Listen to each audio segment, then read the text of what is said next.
Kita akan mendeklarasikan kemenangan, amin, dengan perincian sebagai berikut. Anies mendapatkan suara 54%.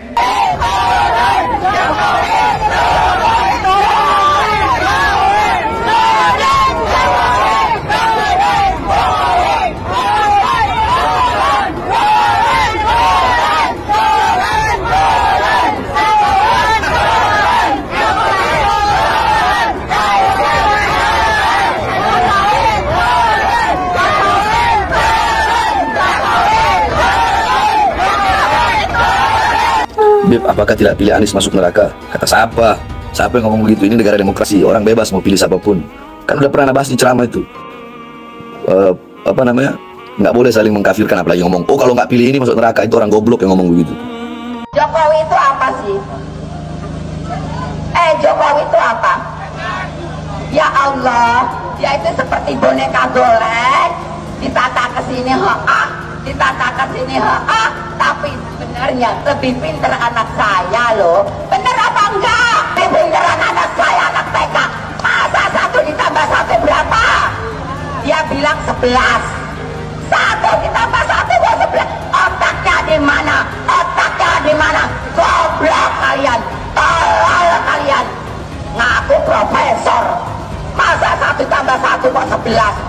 Goblok apa enggak? Tolol apa enggak?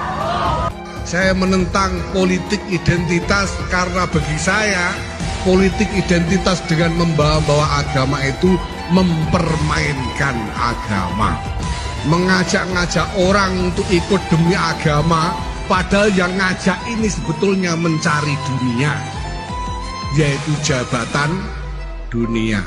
Kepada orang banyak katanya ngajak-ngajak, kalau ikut saya masuk surga, nyoblos saya masuk surga, tidak nyoblos saya neraka, tidak berhak disalati kalau mati misalnya. Ini mempermainkan agama. Mau jadi apa kita tanpa amin? Mau jadi apa kita tanpa amin? Mau jadi apa kita semua tanpa amin? Apa kata dunia Indonesia tanpa amin? Alhamdulillah pada amin. Emang yang punya surga kelompoknya pendukung Pak Anies? Hah? Iya. Ngapain lama-lama di dunia? Ngapain? Kalau katanya dijamin masuk surga, Biar kami 01 sudah menang, tapi dikelebongkan. Biadab KPU, biadab KPU. Jangan pengadab KPU. Kalian keluar. Jangan jadi pecundang. Kalian tuh pecundang. Kemarin 2019 kami asli membela Prabowo. Kami jadi gembel. Kami tidur di jalanan pakai kardus. Tapi aku perjuangkan. Dia akhirnya masuk ke tumberan yang sama. Dia apa? Dia nggak tahan dengan oposisi. Sekarang aku perjuangkan 01. Aku perjuangkan Anies Baswedan. Kami perjuangkan Bapak Anies Baswedan itu udah menang. Lawan dia. Lawan. KPU. Dengarkan suara hati rakyat. Jangan pernah membuka pembicaraan atau berdebat dengan pendukung 01 karena capek, beneran capek. Mereka itu kalau berdebat nggak apple to apple, selalu bawa-bawa agama, seolah-olah mereka mengkotak-kotakan dirinya sebagai pendukung dengan agamanya yang kuat dan lebih soleh daripada pendukung paslon-paslon yang lain. Jadi kan percuma ya, kalau kita berdebat pun tidak debat yang nyambung. Kan mereka ini kemarin bilang bahwa Anies Baswedan ini Imam Mahdi. Terus kemarin kampanye juga bilang bahwa malaikat Jibril sudah merestui Anies Baswedan ini sebagai hambanya Allah yang ditunjuk untuk memimpin negara ini. Nanti lama-lama mereka dipanggil sama malaikat Israel.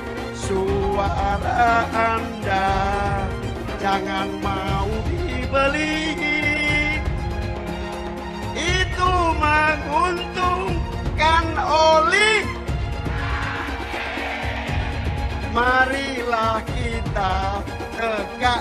demo. Indonesia bukan milik dinasti. Indonesia bukan milik. Gak belok-belok, gak belok-belok.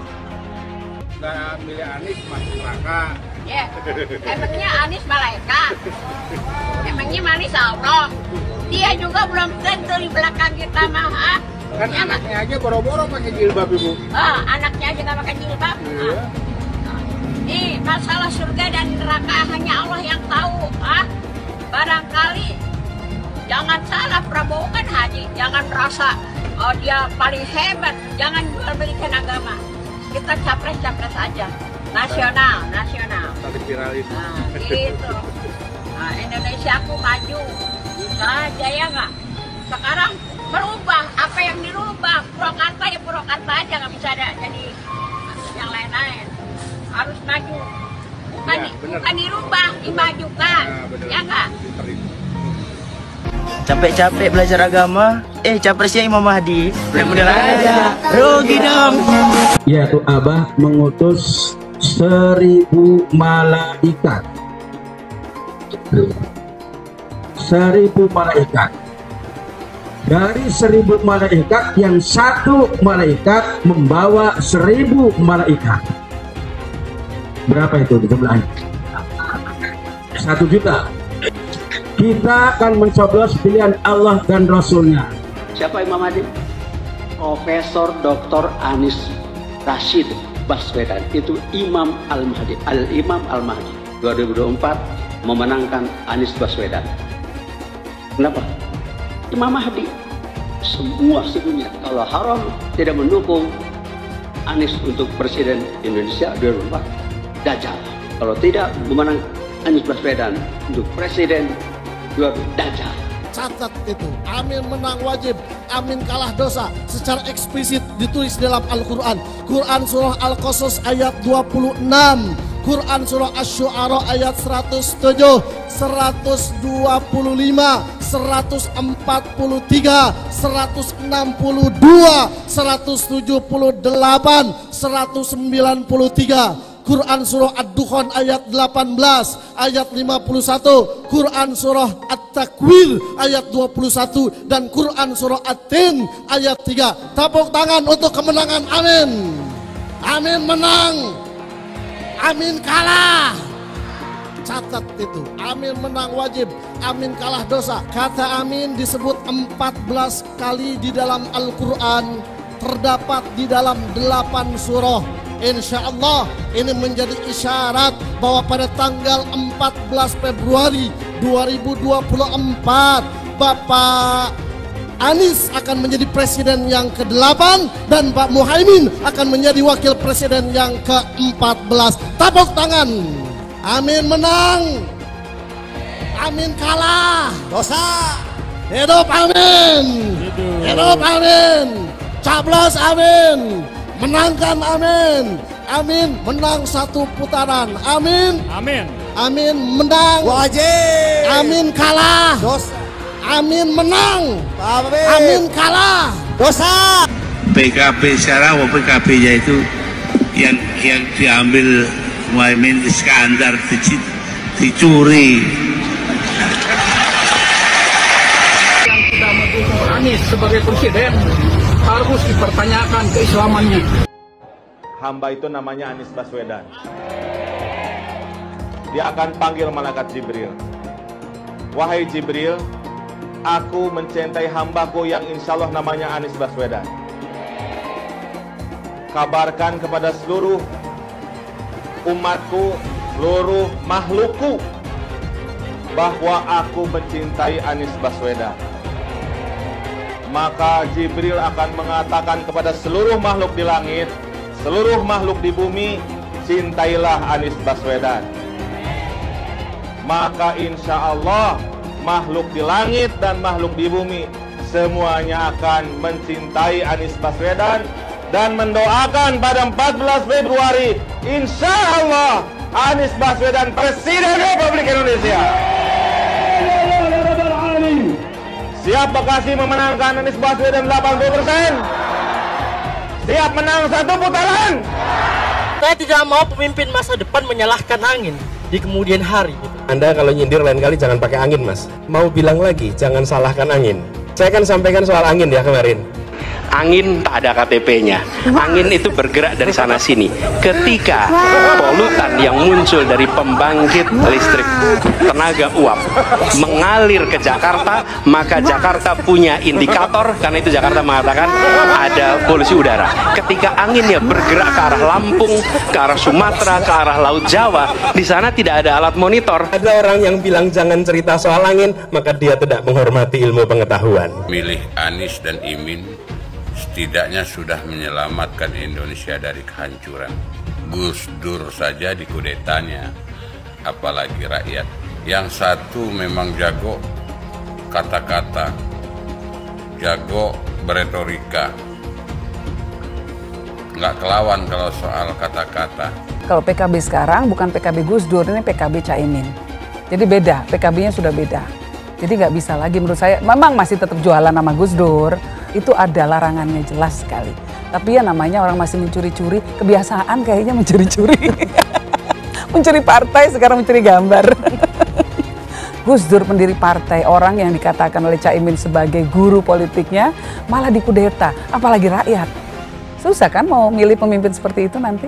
Pemilihan Gubernur DKI Jakarta yang kemudian memenangkan Saudara Anies Rashid Baswedan sebagai gubernur saat itu juga tidak lepas dari peran dan kedudukan dari HTI maupun FPI yang saat itu dianggap punya peran sentral dalam memenangkan Anies Baswedan. Hak konstitusional itu dirampas oleh rejim Jokowi. Kemudian ketika bergulir kekuasaan baru, ada presiden baru, dan Hizbut Tahrir Indonesia dan Front Pembela Islam menuntut kembali haknya, hak konstitusionalnya. Dan kemudian ketika mereka berkuasa, presiden yang didukung Nasdem itu berkuasa, dikembalikan, direstorasi gitu loh. Lah ini wajar. Jadi SKB HTI dikembalikan, ya SKTP dikembalikan, kemudian kita hidup damai, HTI dikasih porsinya. Apa porsi HTI? Pengen ada kadernya jadi menteri. Apa sih salahnya kita umat Islam mengatur negeri ini dengan syariah kita? Belum lama ini ada kabar yang seram terkait ormas terlarang yang selama ini dikabarkan dekat dengan Anies Baswedan. Akan ada tuntutan besar-besaran kepada Anies untuk memulihkan kedua organisasi tersebut yang sekarang sudah dicap terlarang. Maksudnya, jika Anies jadi presiden, dia kan akan punya kewenangan untuk kembali memberikan izin pada ormas terlarang itu. Karena mereka ini sudah berjuang habis-habisan untuk mendukung Anies. Gimana kalau Anies menolak tuntutan itu? Tentu akan ada demo besar-besaran. Mungkin bahkan akan ada gelombang demo berjilid-jilid karena mereka telah dikecewakan oleh Anies, padahal sudah didukung dari awal. Ini mengingatkan kita pada fakta bahwa dua ormas ini dulu juga getol mendukung Anies pada Pilgub Jakarta 2017 yang lalu. Mereka memobilisasi massa dengan menggunakan politik sara, sehingga akhirnya Ahok kalah karena gempuran kekuatan politik identitas itu. Jangan sampai Indonesia jatuh ke tangan pembohong. Jangan sampai Indonesia jatuh ke tangan Anies Baswedan. Anies pintar asumsi bukan pintar bicara, tidak pintar kerja. DKI Jakarta sudah menjadi parameter Anies tidak pantas jadi presiden. Saya mensyukuri kenapa kalah, kenapa ditahan. Saya bersyukur atas itu semua. Saya coba bayangkan ya, kalau seandainya waktu itu kita menang gitu ya, hari ini belum tentu kita bisa nikmati seperti ini. Kita bersyukur 5 tahun Tuhan izinkan kasih ke orang yang pintar ngomong untuk kerja. Coba kalau kita bayangkan gitu ya, kalau kemarin saya masih jadi gubernur, ini saya udah turun ini. Tapi yang pintar ngomong itu dikira orang hebat kan? Ini lebih berbahaya tahun 2024. Langsung ketahuan karakternya. Langsung ketahuan itu. Di saya juga ada kutipan Pak di kamar saya Pak. Tulisannya, Jakarta telah mengambil keputusan yang fatal. Anies bilang dia akan membuka lapangan kerja. Yang dulu janjinya 200.000 lapangan kerja. Ternyata cuma omong kosong, alias cuma janji palsu. Soal pembangunan yang berkelanjutan.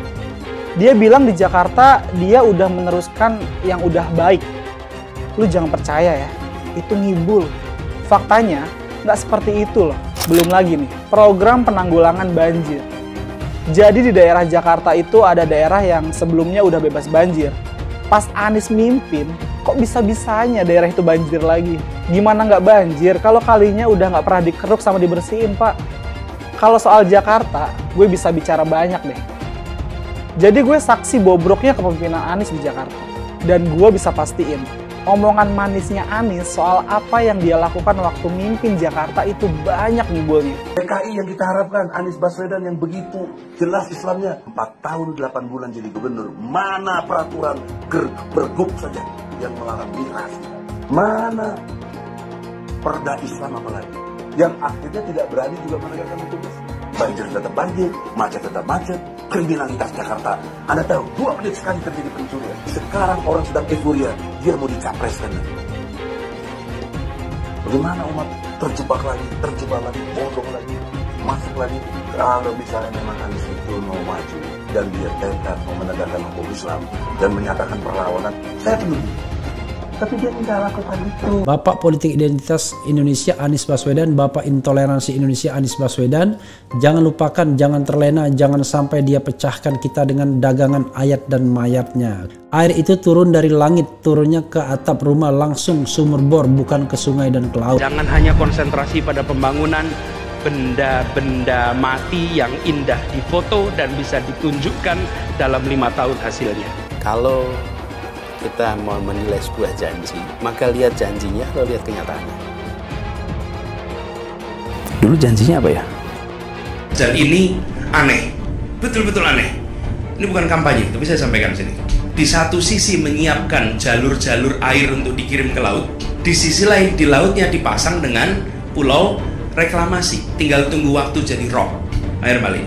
Dan ini melawan sunatullah. Kenapa? Air itu turun dari langit ke bumi, bukan ke laut.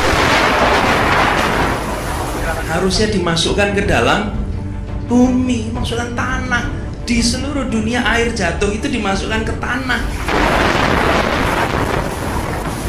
Bukan dialirkan pakai gorong-gorong raksasa ke laut. Jakarta telah mengambil keputusan yang fatal. Bukan banjir, itu memang parkir air. Bukan banjir, itu memang parkir air. Masyarakat berkeliling dengan membawa toa untuk memberitahu semuanya, termasuk sirine. Ibon 82 miliar. Apa alat transportasi yang dimiliki oleh hampir setiap orang? Alat transportasi yang dimiliki semua orang adalah kaki. Kalau seandainya orang Jakarta percaya Pak Anies jadi gubernur pun, saya berani jamin kok dia akan lakukan normalisasi yang sama seperti saya lakukan kok. Gak usah bohong lah. Ketika air sampai di muara, maka siap untuk dipompa ke laut. Pancasila Soekarno, ketuhanan ada di pantai. Anak Tuhan dari mana? Kalau Yesus anak Tuhan, bidangnya siapa? Besok di seluruh wilayah Indonesia kami katakan dalam. Iblis hanya menggoda orang yang beriman. Makanya jarang-jarang orang kafir kerasukan setan. Yang kerasukan setan itu orang baik-baik. Jarang, saya belum pernah nengok Cina kerasukan setan. Pernahkah Ahok itu kerasukan setan? Enggak, setannya juga. Karena sesama setan jarang saling menggoda. Karena di salib itu ada jin kafir. Haleluya. Kepalanya ke kiri apa ke kanan?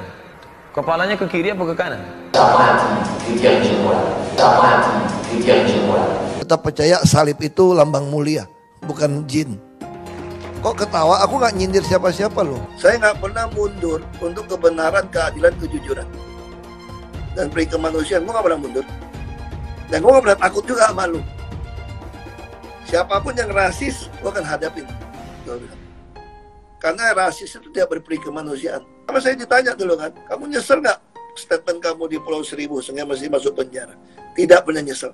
Karena saya mengatakan kebenaran. Anies menuduh Jokowi melakukan penjagalan. Padahal Anies lupa pada rekam jejaknya sendiri di tahun 2017, di mana Anies melakukan penjagalan terhadap Ahok. Semua cara dilakukan, termasuk melakukan politik identitas berbasis agama, sampai-sampai menggunakan kelompok FPI, HTI, dan kelompok intoleran lainnya. Sudah barang pasti, Anies tidak akan melanjutkan program-program Jokowi. Legasi-legasi dari Pak Jokowi akan dihancurkan oleh Anies. Programnya akan diacak-acak oleh Anies Baswedan. Lihat Jakarta, hancur semua. Semisalnya Anies menang, maka Ibu Kota Baru atau IKN nggak akan jalan. Pembangunan akan di-stop. Kita bisa melihat rekam jejak Anies saat menjabat di Jakarta selama 5 tahun. Tidak ada satupun janji yang dipenuhi dan tidak ada kinerja yang bisa dibanggakan. Dari DP 0%, GOC, kelebihan bayar, Formula E, banjir, sumur resapan, jalan rusak, dan gonta-ganti nama jalan. Jika Anies menang, maka FPI dan HTI, Ormas Khilafah, akan kembali. Apa kita mau Pancasila diganti oleh Khilafah? Bagian Indonesia Timur yang mayoritas non-Muslim pasti tidak akan setuju dengan Khilafah. Mungkin Indonesia akan bubar jika Anies memimpin. Perkataan Ahok sudah terbukti dan Jakarta sudah menjadi korban. Jangan biarkan Indonesia menjadi korban kibulan Anies Baswedan. Dari hasil quick count, perkiraan hasil akhir sudah mulai tampak. Buat 5 tahun ke depan, PDI Perjuangan masih akan mempunyai nilai tukar tertinggi, sekitar 16 sampai dengan 18% suara di DPR RI. Di urutan kedua ada Partai Golkar dengan 14 sampai dengan 16% suara. Dan partainya Pak Prabowo, yakni Partai Gerindra, dia sudah dikunci oleh Pak Jokowi buat berada di posisi ketiga saja. Gagal jadi jawara Pileg 2024. Dari angka-angka tersebut, tampak Ibu Mega tidak seleluasa dulu lagi. Nilai tukar yang dipegangnya sudah berkurang dan relatif mampu diimbangi oleh partai-partai 5 besar. Sementara Pak Prabowo, walaupun dia bakal jadi presiden, tapi posisinya di parlemen tidaklah dominan. Dia perlu membangun koalisi yang solid untuk menjaga program-programnya bisa mendapatkan dukungan DPR dan berjalan dengan mulus. Di posisi keempat ada Caimin dan PKB-nya, Partai Kebangkitan Bangsa. Dia ini mengantongi nilai tukar antara 10 sampai dengan 12% suara. Dan di urutan kelima ada Partai Nasdemnya Pak Surya Paloh dengan nilai tukar antara 9 sampai 11% suara. Sekarang pertarungan ada di tangan 5 tokoh utama dalam percaturan politik nasional. Ibu Mega, Pak Jokowi, Pak Prabowo, Caimin, dan Pak Surya Paloh.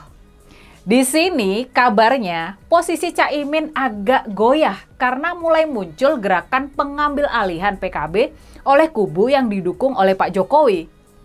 Lalu pertanyaannya kini, di antara 5 pemain utama tersebut, di antara Ibu Mega, Pak Jokowi yang memegang Partai Golkar, Pak Prabowo, Caimin, dan Pak Surya Paloh, siapa yang bakal bergabung dengan siapa? Dan siapa saja yang bakal jadi lawan mereka?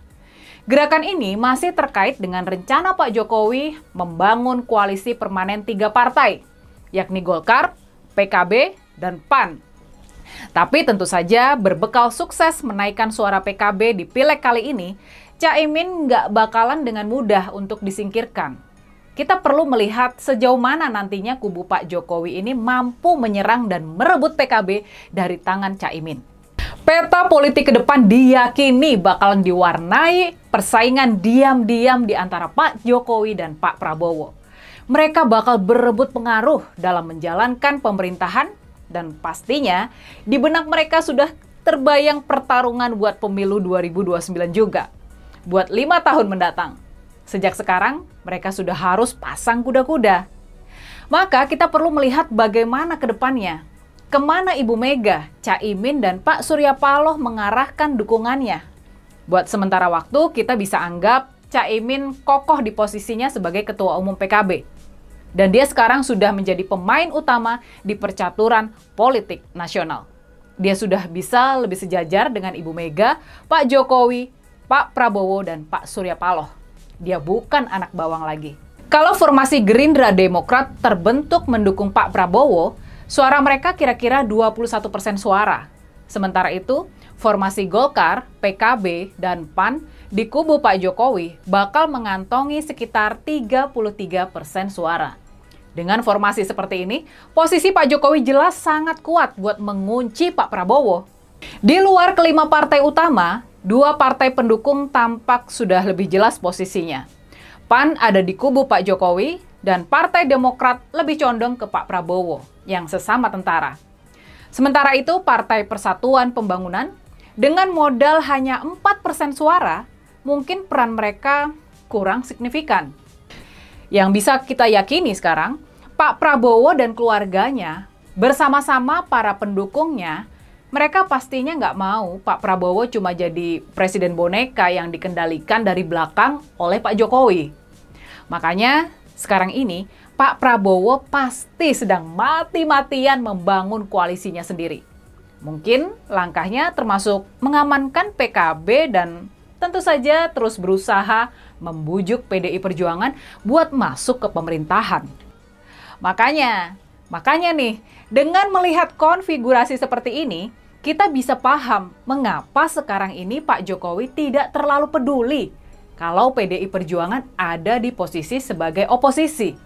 Sementara Pak Prabowo sangat mengharapkan PDIP ini masuk juga ke koalisi pemerintah untuk menjadi penyeimbang.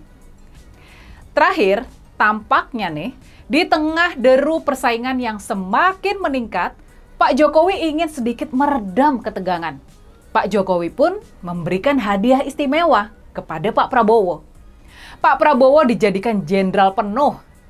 Padahal semua orang tahu kalau dulunya Pak Prabowo ini dipecat dari ketentaraan akibat menculik para aktivis pro-demokrasi. Dalam semua permainan catur politik ini, Pak Jokowi benar-benar mengangkangi demokrasi. Langkah catur Pak Jokowi ini mungkin bisa sedikit meredam sepak terjang Pak Prabowo agar tetap dalam kendalinya. Tapi, sebagaimana langkah-langkah Pak Jokowi sebelumnya, pilihan ini benar-benar sebuah penghinaan terhadap demokrasi di negara kita. Ini benar-benar penghinaan terhadap para korban dan keluarga korban tragedi 1998. Lalu, bagaimana dengan PKS, Partai Keadilan Sejahtera? Dalam posisi suara yang relatif merata ini, pastinya sekitar 8% suara mereka punya arti yang penting. Mereka jauh lebih penting dibandingkan P3, Partai Persatuan Pembangunan, yang kalaupun lolos ke Senayan, mereka cuma mendapatkan 4% suara. Jokowi takut legasinya dirusak Anies Baswedan. Lihat Jakarta, hancur semua. Lihat saja misalnya di Jakarta. Anies menghancurkan semuanya. Legasi-legasi dari Pak Jokowi akan dihancurkan oleh Anies. Programnya akan diacak-acak oleh Anies Baswedan. Wajar-wajar saja jika Jokowi dalam pusaran ketakutan ketika masa kekuasaan berakhir di tahun 2024. Sudah barang pasti, Anies tidak akan melanjutkan program-program Jokowi. Semisalnya Anies menang, maka Ibu Kota Baru atau IKN nggak akan jalan. Pembangunan akan di-stop. Legasi-legasi Jokowi akan hancur.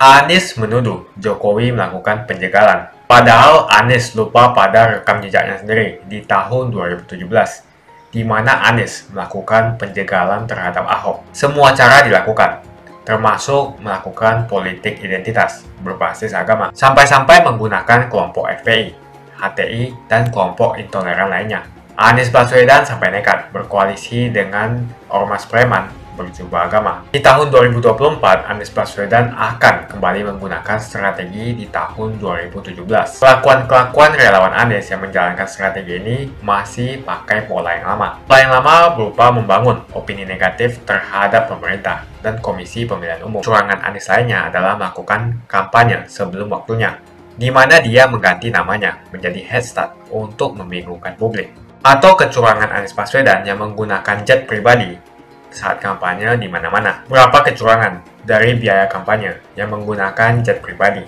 Apakah ini datang dari korupsi BTS yang dilakukan oleh Menkominfo dari Partai Nasdem? Tak main-main kecurangan maling atau korupsi yang dilakukan oleh Johnny G. Plate adalah sebesar 8 triliun rupiah. Suka tidak suka, senang tidak senang, sadar atau tidak sadar, pola Anies Baswedan ini sudah basi. Nampaknya para relawan Anies sudah tak punya cara atau metode lain dalam berkampanye sehingga memainkan strategi play victim. Memang basi sih strategi ini, tapi sangat terbukti ampuh, apalagi jika ditambahkan dengan jualan isu agama. Kita bisa melihat rekam jejak Anies saat menjabat di Jakarta selama 5 tahun. Tidak ada satupun janji yang dipenuhi dan tidak ada kinerja yang bisa dibanggakan. Dari DP 0%, OKOC, kelebihan bayar, Formula E, banjir, sumur resapan, jalan rusak, dan gonta-ganti nama jalan. Diketahui Anies pun masih berhutang 100 miliar kepada Sandiaga Uno. dan sampai saat ini belum dibayarkan. Untuk jadi gubernur saja, Anies sampai berhutang 100 miliar kepada Sandiaga Uno dan belum dibayarkan. Apalagi jadi presiden, berapa triliun yang akan Anies hutangkan? Dan bagaimana Anies bisa membayar utang triliunan itu? Apakah Indonesia siap untuk dijual? Jika Anies menang, maka FPI dan HTI, Ormas Khilafah, akan kembali. Apa kita mau Pancasila diganti oleh Khilafah? Bagian Indonesia Timur yang mayoritas non-Muslim pasti tidak akan setuju dengan khilafah. Mungkin Indonesia akan bubar jika Anies memimpin. Perkataan Ahok sudah terbukti dan Jakarta sudah menjadi korban. Jangan biarkan Indonesia menjadi korban kibulan Anies Baswedan. Begitu saja opini saya tentang Anies Baswedan. Bagaimana opini kalian? Tuliskan di kolom komentar. Pastikan kalian semua menekan like di video ini. Dan jangan lupa bagikan video ini ke teman dan family Anda supaya mereka semua mengetahui tentang informasi ini. Tekan tombol subscribe dan bunyikan lonceng notifikasi supaya kamu tidak ketinggalan.